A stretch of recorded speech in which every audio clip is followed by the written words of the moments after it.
Hello everyone, and welcome back to Cienie. I still hope I'm pronouncing that right. It is what it is. We're dropping off the Tommy boy. He's upsetty. I think we're a little upsetty. David's just sad. With that, I start driving to Tom's. Hey, everything okay between you two? Who? Oh, David? I don't know. It's kind of hard to tell right now. Oh, that's fair. I thought I'd feel close to him again after our meeting. Instead, it almost feels like talking to a stranger. I think I can get what you mean. Having no idea what happened between the two at the bar, I struggle to steer the conversation. Tom. Huh? Can you tell me what exactly happened? Alright. He shifts in his seat again. I don't even know how to explain it. A long pause. It's fine, Tom. We can talk about it tomorrow. No. The sudden firmness of his tone catches me off guard, and I half turn to him before my focus snaps back to the road. Sorry, this is something important I have to point out. Alright. After I ran into the forest, it felt different, weird. What do you mean? I've no clue myself. I had a headache throughout most of the day, coming and going, so it could be my meds. That doesn't sound good. If his meds are giving him terrible side effects, I'm afraid he'll be reluctant to take any at all. First, I heard the yelling. Then, there were these whispers, calling for help. Which would worsen his symptoms. Whispers? I don't think I understand. Yeah, me neither. It was coming from all directions.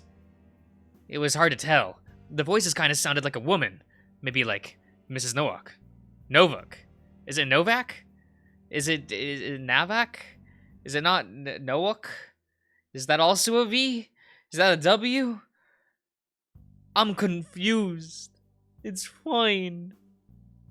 Could be the attacker's voice. Why would they call for help?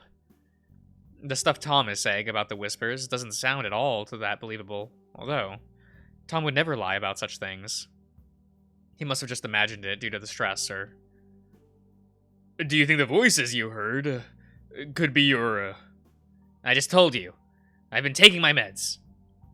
Well, were you two drinking? What? I asked if... No, I heard you just fine. We had not been drinking. You think I was drunk? I meant, maybe you mixed something with your meds. I'm not stupid, Marcus. That's not what I'm saying. You know what? I'm fucking tired of this. Great. I really handled this well. I guess we're both just exhausted from this ordeal. Tom, I'm sorry. You know I didn't mean it in that way. It's fine. I'm sorry, too, for snapping at you like that. I'm just pissed off because the cops asked the same fucking thing. I told them I found Mrs. Novak and heard rustling noises in the bushes. Before Mrs. Novak passed out, she mentioned Camille. What did she say? I asked her if Camille heard her. She said no. The cops are pretty sure it was him. But... No, I know. But they think it was Camille who was walking around. I definitely heard somebody nearby, but I don't know who it was. I called Camille out, but nobody responded, yet I kept hearing the sounds. Despite that, I thought it'd be safer to stay here with her and wait for help. That was smart.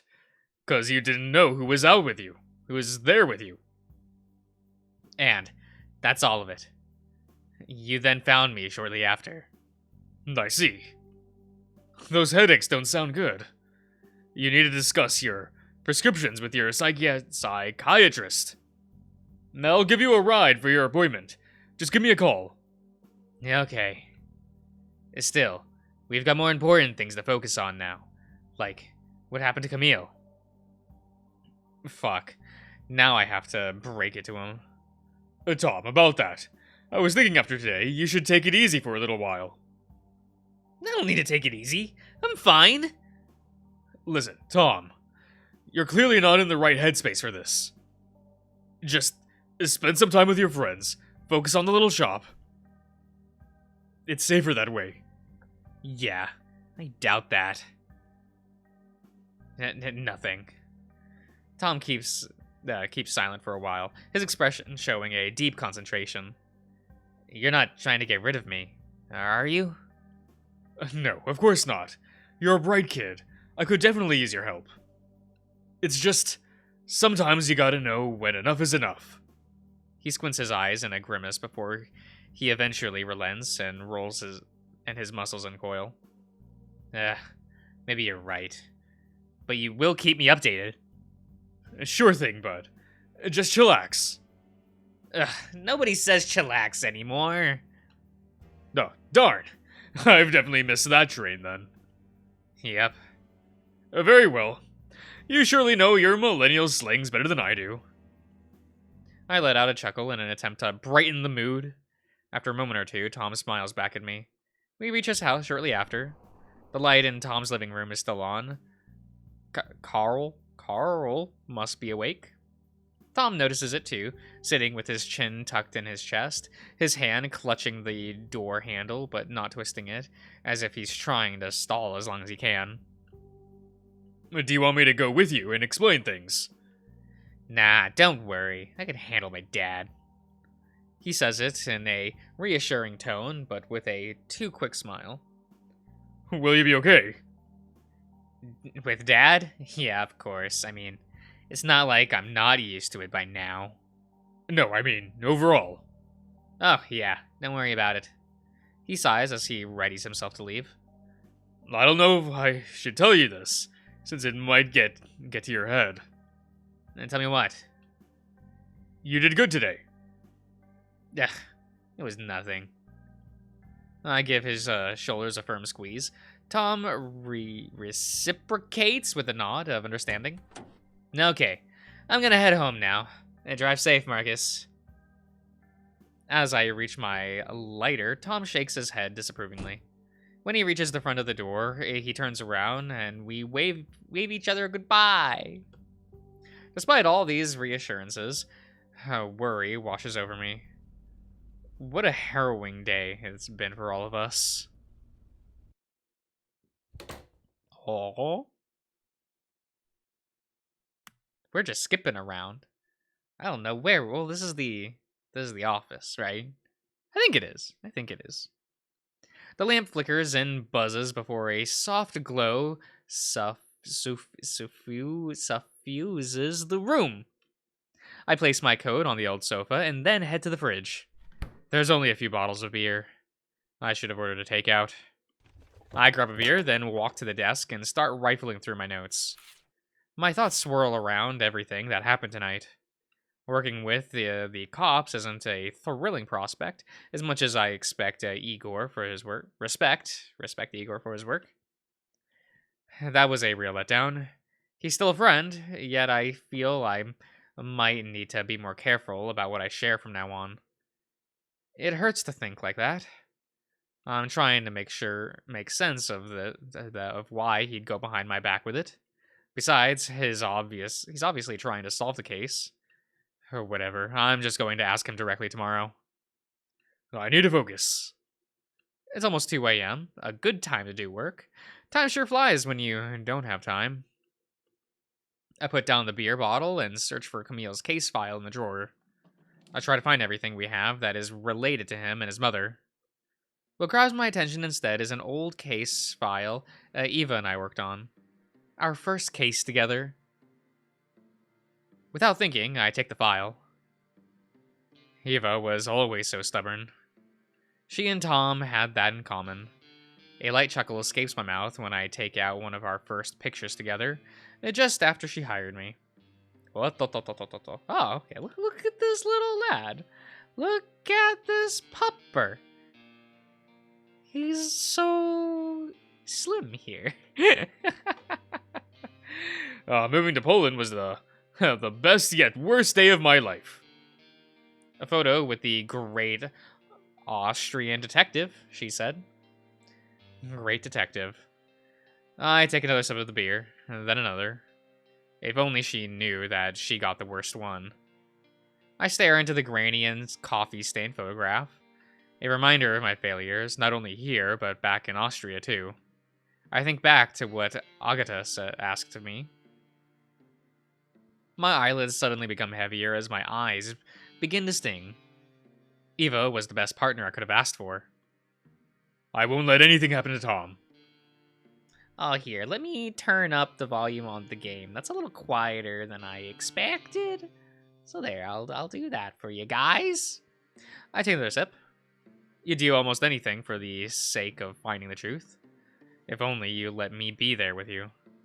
What did you find? Why did you go alone? I should have insisted and been a better partner, a better friend. Still clutching the photo in my hand, I wander back to the fridge and retrieve another beer. I should put it away and focus on my work. Instead, I sit there hunched over the desk, letting minutes pass, only standing up to get more drink. I've no idea how many bottles I've downed, let alone how long I've been staring at the photo. Suddenly, a strong aching feeling scorches deep inside me, compelling to reach for the nearest object. Oh, the beer bottle flies across the room before hitting the wall and breaking into pieces. Oh, fuck! Its contents spill out and pool like thick, warm blood on a crime scene. The stench of lukewarm beer hangs in the room. I'm soon overcome by a wave of regret. Tom doesn't know that I didn't even try to stop her from going at it. He would hate me if he knew. I collapse back into my seat and bury my face in the crook of my elbow in the desk. Oh, eto. That is cute. That is really cute.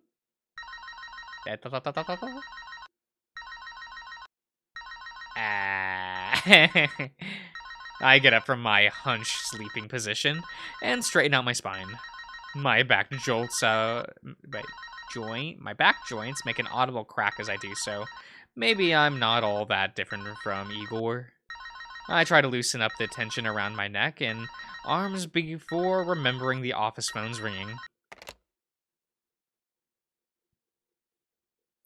What is this?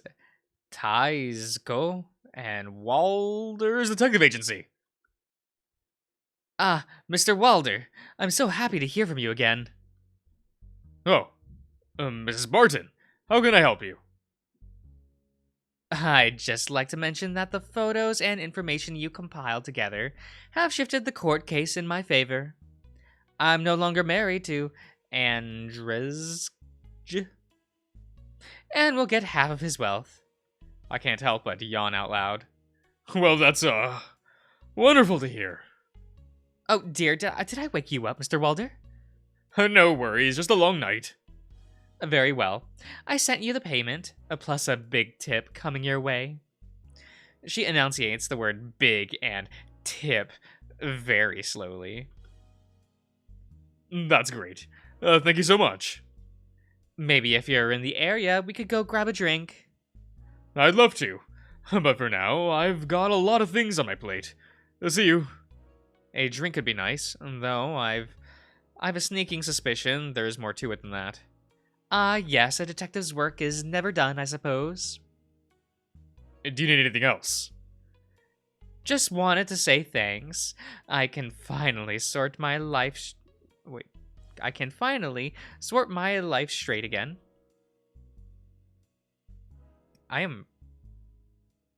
Yes, straight again. Okay. Sorry. That sentence didn't quite click in my mind. Rarely do they, but just trying to make sure of things. That will be all. Good day to you, Mr. Walder.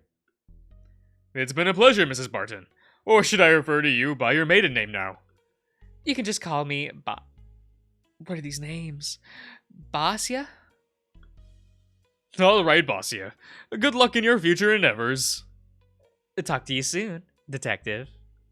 Her voice lilts with a playful tone infused with a velvety, almost flirtatious timbre. I hang up. They say that the detective always gets the ladies. Sadly for the ladies, this one ain't into them. Good. Tom would definitely hate that joke, if you can call it that. The hour hand points at 10. Shit. I need to get ready soon. I also need to relay the good news to Tom. Just need to plug my phone into the charger and... Who could that be? Only as I get up from the chair do I notice the broken beer bottle on the floor. Right. I step over the mess and head to the door. Well, someone is impatient. I don't actually knock that quickly between, like, knocks. I usually, like, knock and then pace a bit and then knock again. But, like, he had enough time to look over, realize he had his spilled a beer and everything. Probably sat there for a solid minute staring at it. But, that's me being presumptuous. Before I open the door, my nose picks up a scent of something sweet and savory. Ah, the tea-gore. I like the tea-gore. Morning, Mr. Walder. I almost thought you're not home. I forget how I did his voice before. It's been a bit. It's been a hot minute, Morning, Raymond. Come on in. Ah, thank you. Also, here, take this. He hands me a 3-tiered steel tiffin box that looks a lot like a managerindle back in Austria. I nailed that one. Oh, look at him in his, like, he's all cozy. He's all, like, bundled up. It's all very good. It's all very good. Chicken adobo. Your favorite, right? I could go for that right about now. I haven't had adobo in quite some time. I say quite some time. It's been, like, probably half a year. But now that makes me want to cook some. I don't have the ingredients currently, though. We'll get there. We'll get there. Oh, you don't have to. Oh my god. That's fine. I clutch the fat around my belly, trying to quell the noise to no avail. You should eat. Your stomach agrees with me also. This thing agrees with anyone as long as it's getting fed. Raymond simply smiles over my poor attempt at hiding the embarrassing truth. Be careful with the shards of glass on the floor. I slipped. Raymond looks down at the mess before noticing the fresh dent at the wall next to it. He pauses for a moment. Oh dear. I hope you're alright. I'm good. Be careful next time, Mr. Walder. The tiger's face lights up with a reassuring smile. Thanks, Raymond. Also, you can just call me Marcus. Oh, I see. Sure can, Marcus. I place the tiffin box on the desk as Raymond makes himself comfortable on the guest chair. So, I suppose you didn't come all the way here just to deliver me breakfast, no? No, Marcus. I actually want to know if you found out more about my brother. I visited the police station today to ask about their progress. But nothing concrete. That's why I came here, to ask you. I'm not sure if it's related in any way yet, but there was an attack yesterday. Really? Ah. No wonder. Got so many police cars when I went home yesterday. Actually, what happened? A woman was attacked in the forest. Is she alright? She's fine. My colleague found and helped her. Oh. You probably haven't met him yet. Actually, maybe you have. His name is Tom, a black cat. He was at Grubby yesterday with his friend. Ah, I remember. With the hyena fellow. Yeah, that's them. I see. The two of them. Very rowdy, I tell you.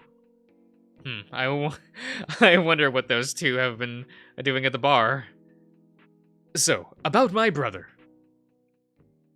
Got people still living in... Comino? No, I don't know. Maybe they did see my brother and his friend. Not since the Soviets left. The town is completely abandoned. Still waiting for written permission to investigate myself. Excuse me. Why take so long? Well, first of all, the place is under ownership dispute between two parties. Secondly, the building in the area was unstable and dangerous to go into. Oh, I see. The police did send a search and rescue team to look for them in Tomino. Found no trace of them, though. As far as the evidence goes, there is nothing to link your brother and his friend to the area. Neither the car nor any of their belongings were found here. See, that's why I'm looking for your help. I need to confirm whether they did leave town or not. Two different witnesses claimed they saw the group simply leave town. Then, where did he go? He and his friends never came back to their university. It's been almost a year now, and nobody knows anything. Raymond crosses his arms and huffs audibly. I sense his pent-up frustration. Okay, I think we're gonna end the part here, everyone. So we'll continue our little conversation with Raymond later. So I'll see you guys around.